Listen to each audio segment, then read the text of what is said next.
Cinema காட்சிகளில் வருவது போல 3 கார்கள் மாறி மாநில எல்லைகளை கடந்து தப்பியோடியவர்தான் இந்த ராகுல். ஒரு எம்எல்ஏவாக இருந்தும் கூட கைது நடவடிக்கைக்கு அஞ்சி தப்பியோட காரணம் என்ன?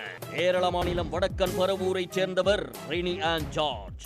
மாடல், டான்சர், பத்திரிகையாளர், நடிகை என பல முகம் கொண்டவர் ரினி. கடந்த ஆகஸ்ட் மாதம் யூடியூப் சேனல் ஒன்றுக்கு பேட்டி கொடுத்த ரினி 3 வருடங்களாக தனக்கு நடந்து வந்த கசப்பான அனுபவத்தை பகிர்ந்திருக்கிறார். அதில் பிரபலமான அரசியல் கட்சியின் இளம் அரசியல்வாதி ஒருவர் 3 வருடங்களுக்கு முன்பு ரினிக்கு ஆபாச மெசேஜ் அனுப்பியிருக்கிறார். அதை ரினி கடுமையாக கண்டிக்கவே அந்த ஆசாமி அதன் பிறகு அமைதியாகி இருக்கிறார். அதன் பிறகு சென்ற பிப்ரவரி மாதம் மீண்டும் ரினிக்கு அந்த அரசியல்வாதியிடமிருந்து வழக்கம் போல ஆபாச மெசேஜ் வந்திருக்கிறது. அதோடு நட்சத்திர ஹோட்டலில் அறை புக் செய்திருப்பதாகவும் அங்கு வந்து தன்னுடன் தனிமையில் இருக்க வேண்டும் என்றும் அவர் கேட்டிருக்கிறார். இதை கேட்டு கொதித்து போன ரினி கடுமையாக எதிர்வினை ஆற்றியதோடு புகார் அளிக்கப் போவதாகவும் கூறியிருக்கிறார்.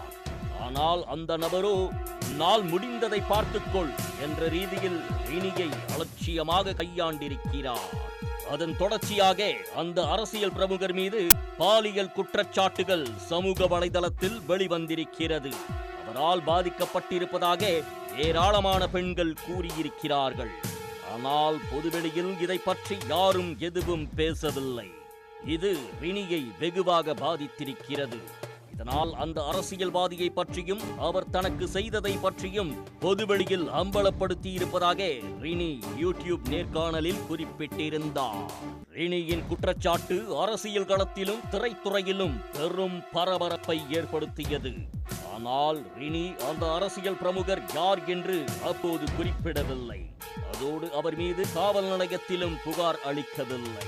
ரினி முன்வைத்திருந்த பகீர் புகார்கள் சமூக வலைதளத்தில் விவாதத்தை கிளப்பின. ரினி கூறியிருப்பது பாலக்காட்டைச் சேர்ந்த காங்கிரஸ் எம்எல்ஏவான ராகுல் மம்கூத்ததிலைதான் என்று பலரும் கூறி வந்தனர். இதற்கிடையே எழுத்தாளர் ஹனி பாஸ்கரன் என்பவர் ஒரு பேஸ்புக் பதிவில் இதே போன்ற குற்றச்சாட்டுக்களை ராகுல் மீது முன்வைத்திருந்தார். இது மாநிலம் முழுவதும் பரபரப்பை ஏற்படுத்தியது. அரசியல் களத்தில் பெரும் விவாதத்தையும் கிளப்பியது. இந்த சூழலில் ராகுல் மம்கூத்தத்தில் அவர் வகித்து வந்த இளைஞர் காங்கிரஸ் தலைவர் பதவியை ராஜினாமா செய்திருந்தார். மேலும் அவருக்கு எதிராக போராட்டங்களும் பேரணிகளும் நடைபெற்றன. அவர் எம்எல்ஏ பதவியை ராஜினாமா செய்ய வேண்டும் என கோரிக்கைகளும் வைக்கப்பட்டன. இதைத் தொடர்ந்து காங்கிரஸ் கட்சியின் முதன்மை உறுப்பினர் பதவியில் இருந்த அவர் இடைநீக்கம் செய்யப்பட்டார். இந்த விவகாரம் கேரள அரசியல் களத்தில் பெரும் அதிர்வலைகளை ஏற்படுத்தி இருந்த நிலையில் இந்த குற்றச்சாட்டுகளை நான் தனித்தனியாக எதிர்கொள்வேன். தனக்கு எதிராக முறையான புகார் எதுவும் பதிவு செய்யப்படவில்லை. இதுபோன்ற குற்றச்சாட்டுகள் ஏதேனும் இருந்தால் அவர்கள் புகார் அளிக்கலாம். நீதிமன்றத்தில் நான் குற்றமற்றவன் என்பதை நிரூபிப்பேன் என எம்எல்ஏ ராகுல் மம்கூத்தத்தில் செய்தியாளர்களிடம் தெரிவித்திருந்தார். இந்த சம்பவம் நடந்து கிட்டத்தட்ட 4 மாதங்கள் ஆன நிலையில் சமீபத்தில் வலியமலை காவல் நிலையத்தில் திருவனந்தபுரத்தைச் சேர்ந்த பெண் ஒருவர் புகார் அளித்திருக்கிறார். அதில் ராகுல் தனக்கு பாலியல் தொல்லை அளித்ததாகவும் அதன் மூலம் கர்ப்பம் தரித்ததால் கட்டாய கருக்கலைப்பு செய்ய வைத்ததாகவும் இது பற்றி புகார் அளித்தால் கொலை செய்வதாக விரட்டியதாகவும் குறிப்பிட்டிருந்தார். அதோடு வாட்ஸ்அப் சாட், வீடியோ, போட்டோ, மருத்துவ ஆவணங்கள் போன்றவற்றை ஆதாரமாக சமர்ப்பித்திருந்தார். இதன் அடிப்படையில் அந்த பெண்ணிடம் ரகசிய வாக்குமூலம் பெறப்பட்டதை அடுத்து ராகுல் மீது கட்டாய கருக்கலைப்பு, பாலியல் தொல்லை, கொலை மிரட்டல் ஆகிய பிரிவுகளின் கீழ் போலீசார் வழக்கு பதிவு செய்தனர். இதை பற்றி அறிந்ததும் ராகுல் கொச்சியில் உள்ள தனது வழக்கறிஞரை சந்தித்து உயர் நீதிமன்றத்தில் முன்ஜாமீன் மனு தாக்கல் செய்தார். அதோடு அவர் தலைமறைவாகினார். அவர் வெளிநாடு தப்பிச் செல்லாமல் இருக்க லுக் அவுட் நோட்டீஸ் பிறப்பிக்கப்பட்டது.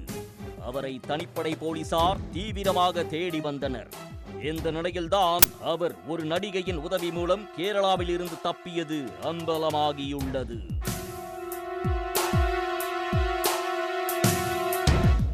ராகுல் சிவப்பு நிற போலோ காரில் கேரளாவில் இருந்து பொள்ளாச்சி கோவை வழியாக தமிழ்நாடு தப்பியது போலீசாருக்கு தெரிய வந்தது. அந்த கார் இளம் நடிகை ஒருவரின் கார் என்பதும் கண்டுபிடிக்கப்பட்டது. கோவை சென்ற ராகுல் அந்த சிவப்பு நிற போலோ காரை விட்டுவிட்டு வேறொரு காரில் ஏறி கர்நாடக எல்லையான ஓசூருக்கு சென்றதும் பின்னர் பாகலூரில் உள்ள சொகுசு விடுதியில் பதுங்கியிருப்பதும் போலீசாருக்கு தெரிய வந்தது. இதனையடுத்து தனிப்படை போலீசார் அங்கு விரைந்தனர். போலீசார் வருவதை அறிந்து கொண்ட ராகுல் வேறொரு காரில் கர்நாடகாவுக்கு தப்பி ஓடியதாக கூறப்படுகிறது. போலீசாரிடமிருந்து தப்பிக்க ராகுலுக்கு பலர் உதவி செய்து வருவதையும் போலீசார் கண்டுபிடித்துள்ளனர். ராகுலை கர்நாடகாவில் வைத்து பிடிக்க அங்கு போலீசார் முகாமிட்டுள்ளனர். இதனிடையே ராகுலுக்கு உதவிய அந்த இளம் நடிகையிடம் போலீசார் விசாரணை நடத்த திட்டமிட்டுள்ளனர். ராகுலுக்கு யாரெல்லாம் உதவி செய்து வருகிறார்கள் என்பதை கண்டுபிடித்து அவர்கள் மீது நடவடிக்கை எடுக்கவும் போலீசார் திட்டமிட்டுள்ளனர். உடனுக்குடன் செய்திகளை தெரிந்து கொள்ள சன் நியூஸ் பெல் ஐகானை கிளிக் பண்ணுங்க.